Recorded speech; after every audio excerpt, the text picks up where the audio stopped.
This episode is brought to you by ProMensal. The thing that really eats my shorts the most is the lack of awareness that I had. Like, I'd never heard of perimenopause. But worse still is the lack of awareness that health professionals have. It should be one of the first questions that gets asked of someone in their 40s who are life is starting, the wheels are starting to fall off life. And being aware that it can contribute in so many different ways, both physically and psychologically. Welcome to Thriving in Menopause, brought to you by Prevention Magazine. I'm Andrea Duval, and thanks for joining us. The thing about perimenopause is many of us don't know when we're in it because, hey, we're too young to be in menopause, right? Here at Thriving in Menopause, it's one of our goals to make every one of you informed about what happens during this time of transition. So today, I'm joined by Jo Caminiti. Jo's perimenopause journey really resonated with me, and I look forward to her sharing her story with all of you. Hi, Jo. Hi, Andrea. Great to be here. So let's set the scene. How old were you when you started to feel things were just not quite right? That's a really difficult question to answer because you're sort of a bit like the frog in the pot that's being brought to the boil. You don't actually know what's going on is because of something else or it's just life, the universe and everything. In retrospect, I would say it was my early to mid-40s that I was starting to have sleep disturbances. But I'd had a marriage breakdown. I was a single mum. I was working full-time. Of course, you're going to have sleep disturbances, you think, like it's hard to know, isn't it? I noticed myself walking down the street in a shop window reflection, and I thought, who is that middle-aged, fat, frumpy old woman who's waddling? And I thought, goodness me, and then I realised I'd been having these bouts of inflammatory aches. I thought desk job, 40, unfit, I didn't know what was going on. I'd never heard of perimenopause. I did not link it to my hormones, not until I was in my mid-50s. So I'm assuming along the way you've seen your GP, and what sort of response did they have? I'd seen my GP about the aches because I was getting a weekly massage just to try and unseize me, which was sort of keeping me going. My GP sent me off for the normal blood tests, inflammatory, arthritis markers and stuff like that, and they came back negative. And he wanted to refer me to a rheumatologist. But I'd seen my mum being referred to a rheumatologist who put her on some really evil medications, like heavy-duty medications with side effects. And I thought, well, I don't feel bad enough to want to do that. So, you put up with it. You try, you go to the massage therapist, you go to the osteo, you go to whoever can try and help you sort it out. I also committed to doing the Great Vic bike ride and did 6 months of training for it. I thought, well, maybe if I can sort of have something that will, a goal to get me to do the physical work, then that might help. And it did. It helped. It helped sort of with my fitness, but it didn't solve the problem. And the bouts of inflammatory aches just got worse and worse. But there was also the other things going on, the waking up, the 3 a.m. wakies with racing heart and racing mind, the creeping despondency about work, the lack of joy in life. Well, you're busy, you're working full time, you've got a child going through school and you're single parenting and you're trying to negotiate the dating game. Life was pretty kind of... You're not feeling very good about yourself at this point. No, and my periods were still regular. And menopause was something that happened when your periods stopped and you got hot flushes. Yeah. My periods were still going and I didn't have hot flushes. So what happened to your confidence at this point?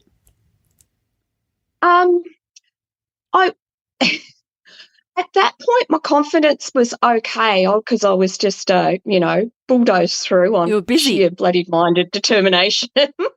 I was trying all sorts of things. I was using the employee assistance scheme at work to, counselling, because I'd had some counselling through marriage breakdown. I was getting massages to keep me physically moving. I was trying all sorts of things at night to help with the sleep. And I was trying all sorts of dietary things to see whether it was some food intolerance or something that the aches were being caused from. I was doing all of that, but it just kept sort of ticking on, and I was getting angrier. I was getting despondent, and I was getting angrier. And angry was something I've lived with all my life. I used to get PMS really bad. So I had this process to deal with, essentially a week a month where I couldn't trust my gut instincts. If I got really angry about something at work, it was usually at work, I go, okay, is it in the danger zone? Is it in the red zone? And if the answer was no, it's like, okay, that's something legitimate to be angry about. The answer was yes. It was like, okay, does it warrant being angry? And if the answer was no, it's like, okay, stand down, leave it for a week. Just leave it. But if the answer was yes, then the next question is, does it warrant kind of delivering the full hormonal augmented rage, and is it worth clearing up the mess and the consequences of that? And if the answer was still no, it's like, well, stand down and leave it for a week. But if the answer was yes, it's like, okay, go for it, enjoy, it's worth it. But I could work around it, and I was, I did very well. I was in middle management and executive management and stuff like that. So it's not like it stopped my career completely or anything like that. I could manage around it, and it works while everything's in a regular pattern. And the thing with perimenopause, which I'd never heard of, is that that's when things just sort of go haywire and your hormones and your periods all kind of disconnect from each other. And I didn't know that. So I didn't know that my PMS was disconnecting from my period. And when you're angry all the time, that's not real good. It's corrosive to work situations. It's corrosive to relationships. And it's also exhausting. If you're trying to keep a lid on it all the time and be professional, you're knackered by the end of the day because you've just been trying to play nice and grit your teeth and just... Yeah, and this is so common. And when we talk about work, a UK study found that 1 in 10 women quit their job because of menopause symptoms. What happened in your case? Well, what happened was that there was the anger, which was exhausting to manage. There was the despondency, which was really disappointing because it meant I didn't have the fire in the belly to, fight the good fight anymore.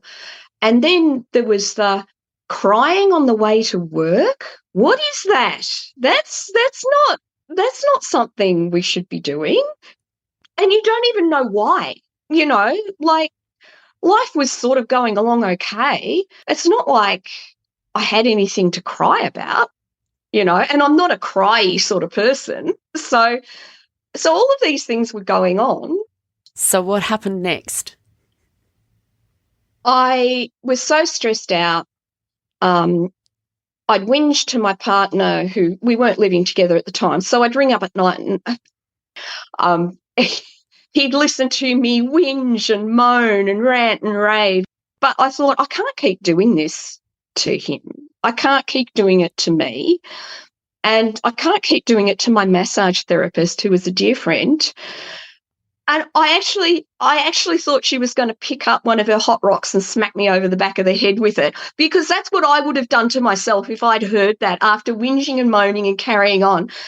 And I think in my mind I heard her take a deep breath and said, well, why don't you take some leave? So obviously my confidence had gone, my judgment had gone, my ability to rationally think through circumstances had gone, and I was just kind of hanging on. So I took 7 months long service leave at half pay with a plan to have no plan. We'll be right back after this. Perimenopause can actually start in your 40s. Declining estrogen production during perimenopause brings on changes to menstrual cycles and often the onset of hot flushes, night sweats, mood swings, and sexual problems. Promensal Peri is specifically designed for perimenopausal women and can help relieve these common menopausal symptoms. Promensal Peri is available at leading pharmacies across Australia and offers a cost-effective treatment at under $1 a day. When things start to change, try Promensal Peri. Always read the label and follow the directions for use. Okay, we're back. How did that go? Oh, God, it was such a relief. I was 50 by then. I bought myself a MIG welder for my 50th birthday, and I taught myself to weld from YouTube. And I made some things because I always wanted to weld and make things. Jo, you've still not thought about menopause at this point, have you? No. So tell me what happened next. And I went back to work, and little did I know that they'd made a decision to make my position redundant. Wow. So here's the thing. The average age of menopause, as in the period stopping in Australia, is 51. And here you are. Okay, so not everybody goes through it exactly at 51, but here you are right in that zone, fronting up for work as if you've resolved all of the health issues just through your own hard, sheer grit. Tell me when you realised, there was something else going on. It wasn't you. That was still probably another 5 years later, because I had regular periods right up sort of through my early 50s. So that wasn't a sign, and I still didn't have hot flushes. And when my position wound up, we decided that I should take a plunge into my art full time. And I thought, right, I'm going to be an artist. I don't know whether I can say that. It's a bit scary. I'll do art. That's what I'll do. I'll make sculptures. And it gave me a focus and a purpose. And I went into it with vigour. We had our new property, so I had animals again. I grew up on a farm, so I had cows and I had sheep. And so that energised me. By then, my periods had sort of been going, missing for months at a time. But I still wasn't having hot flushes, really. But at the start of the COVID pandemic, I got crook. And when I finally started to get over that after about 6 weeks, there was absolutely no energy.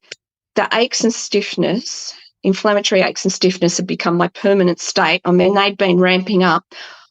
I was weak as a kitten. I couldn't even open jars, let alone hold power tools in the shed. So I'd already been quite successful with sculptures. I'd been to exhibitions and stuff like that, but suddenly I couldn't do anything. So I realised something was going on, and I thought, well, hot flushes, periods missing, at least I can perhaps do something about that. So there happened to be an episode of Insight on SBS on menopause, and they talked about this thing called perimenopause that can be 10 years before menopause starts, and it's aches and it's mental health sort of issues, it's rage, it's all sorts of things. And I thought, good grief, I can tick all of those boxes, and I have done for years. And so they also mentioned the menopause and perimenopause support group on Facebook. And I looked them up, and fantastic evidence-based group. So I did the dive into all of the literature, and credible literature, not just, some bloody celebrity claiming that, they took this magic potion and you can buy it from me too. Thought, right, I reckon that's been perimenopause, and I reckon I need hormone support. So I went to my doctor, a youngish woman, actually, and I went there armed with information and said, look, I think a lot of these issues and the sleeplessness and the hot flushes are menopause related or perimenopause, because I still haven't gone 12 months without a period. I would like to try menopausal hormone therapy. And she said, I think you should have antidepressants. Oh. Yeah. And I said, no, I don't want antidepressants. Oh, it'll help the flushes. She goes, it'll change your perception of pain, so it'll help the aches. And it's like, I don't want to change my perception of pain. I want to actually fix the aches, thanks.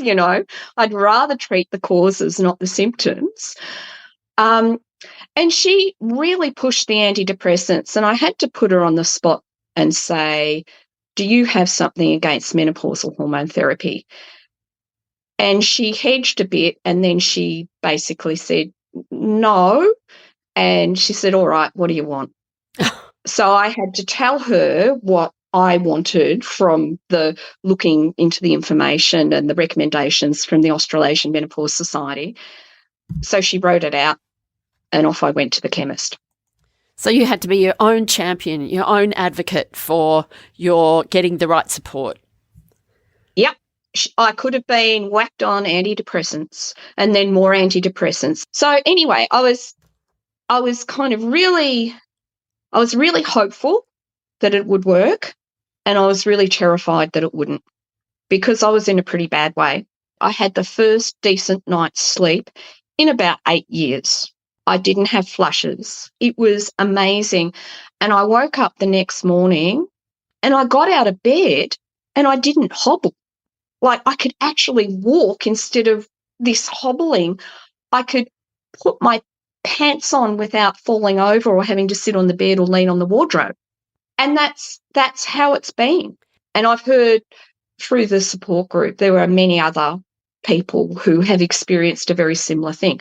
Did you feel at this point that you'd also regained who you were? It was like, hello, Joe's back. I feel like me. My emotions are more in balance. The way I see life as an optimist, as you clearly are, you just felt like you again. It did. So yes, it immediately helped quell that burning rage. So to turn that around, it took, the weight lifted off was wonderful. But to then get energy back and enthusiasm back and trust in your own body and that it's going to not let you down, that took a while longer. It probably took about a good 6 weeks of getting decent sleep to really start feeling better, like, wow, I think I can actually do stuff. This is amazing. We'll be right back after this. Okay, we're back. Not long after that, I got a phone call about a public commission for a sculpture. So it came at just the right moment. If it had been a couple of months earlier, I would have had to say, I can barely walk to the shed, let alone hang on to power tools. And so it was a complete and utter turnaround. Yeah, it was just fantastic. And I could start to exercise. I even took up running. I can run a kilometre now. I hadn't run a kilometre since high school. I lost 13 kilos because every day I was running with my too naughty to be a seeing eye dog, released the seeing eye dog. So, Jo, it's such a great happy ending that your menopause journey had. Looking back now, tell me what you're, I suppose, most angriest about in hindsight. So angry is an interesting word, isn't it? Look, the thing that really eats my shorts the most is the lack of awareness that I had. Like, I'd never heard of perimenopause. But worse still is the lack of awareness that health professionals have. It should be one of the first questions that gets asked of someone in their sort of their 40s who are life is starting, the wheels are starting to fall off life. We cope with all sorts of stuff. The not coping is a new thing. Ask the question, could it be perimenopause contributing to this. I think that's the most important thing. And being aware that it can contribute in so many different ways, both physically and psychologically. That's great advice, Jo. That's all we've got time for, but thank you so much, Jo, for sharing your story with us today, and I hope those people listening get something that they can take away for themselves. Listeners, thanks for joining us. Meanwhile, for more practical advice to help you live your best life at midlife, do pick up a copy of Prevention magazine. I'm Andrea Duval, and I'll see you next time.